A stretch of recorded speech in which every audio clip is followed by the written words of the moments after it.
মেনোপজের পরেও আইভিএফ, এটা কি সম্ভব? তাহলে বলে রাখি, মেনোপজের পরেও কিন্তু আইভিএফ সম্ভব।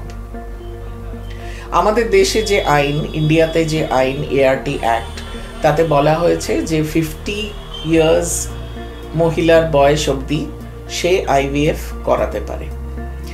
এখন মেনোপজের এজ নর্মালি 45 to 50, কিন্তু অনেকের 40তেও মেনোপজ হয়ে যায়, তার আগেও হয়ে যায়। সেই ক্ষেত্রে আমরা তাদেরকে বলে থাকি প্রিম্যাচিওর মেনোপজ। তো মেনোপজ হয়ে গেলে আর যাই হোক, ন্যাচারালি কিন্তু বেবি হবে না, তখন কিন্তু তাদেরকে আইভিএফ ক্লিনিকের দ্বারস্থই হতে হবে এবং আইভিএফ পদ্ধতির দ্বারাই তারা মা বা বাবা হতে পারবেন। তো মেনোপজে যে প্রবলেমটা হচ্ছে, যে পিরিয়ড না হওয়ার দরুন হরমোনসগুলো একদম ফ্ল্যাট হয়ে যায় বডিতে, আর আমরা আইভিএফ ট্রিটমেন্টে সব হরমোনই বাইরে থেকে দিয়ে থাকি। সুতরাং মেনোপজ আমাদের কাছে একটি বাধা নয়।